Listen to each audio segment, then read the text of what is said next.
Well, looks like Ja Morant is done for the season. Just saw the Shams Charania tweet. Got a text from my buddy while I was watching the Heat Rockets game.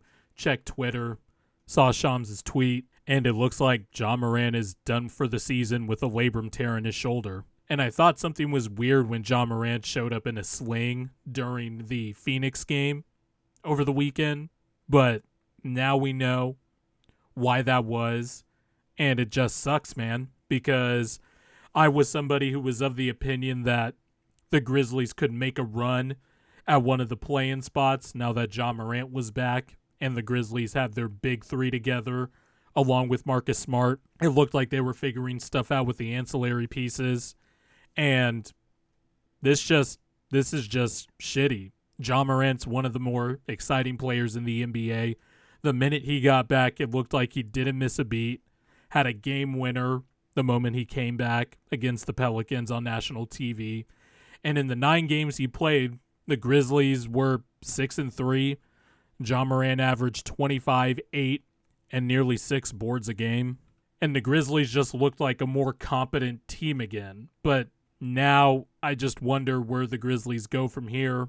Are contenders going to start calling for Luke Kennard? Are teams just going to start circling the wagon and trying to poach stuff off this team? Who knows? But the point is, this just sucks for Grizzlies fans who have been waiting a long time. This sucks for Ja Morant fans, actually, also, who had been waiting a while for him to come back, and then this happens. So I don't know where the Grizzlies go from here. I think if there's one thing to take away from the first 25 games is that this team is not good without Ja Morant. Hot take, I know.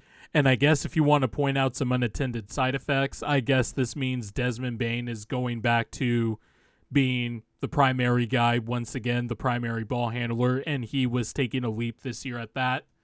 Jaren Jackson Jr. was taking a leap also as a scorer, and the Grizzlies can just further expand their development in that regard. But this is a lost season for the Grizzlies. There's no way around that, in my opinion. And it sucks. I was somebody who was always high on this Grizzlies core. I've made multiple videos on this channel over the past few seasons about the Grizzlies. And the crown jewel of that was Ja Morant. And now he is done for the season. And I guess we'll see where it goes from here. But, man, it just sucks, man. Ja Morant was actually playing really well. Hopefully he gets well soon.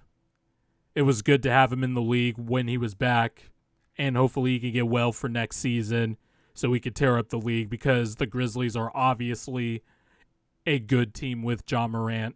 That whole narrative the last few seasons when the Grizzlies were ripping off above 500 records without Ja Morant due to injury to Ja Morant, those narratives about, oh, are the Grizzlies actually better without Ja Morant? Those were always stupid. I never bought that for 1 second. And I think the first 25 games proved that, even though they didn't have Brandon Clark and Steven Adams. But I don't know, now I see the Grizzlies just being back in the lottery again, which I guess is another silver lining, but it still sucks regardless.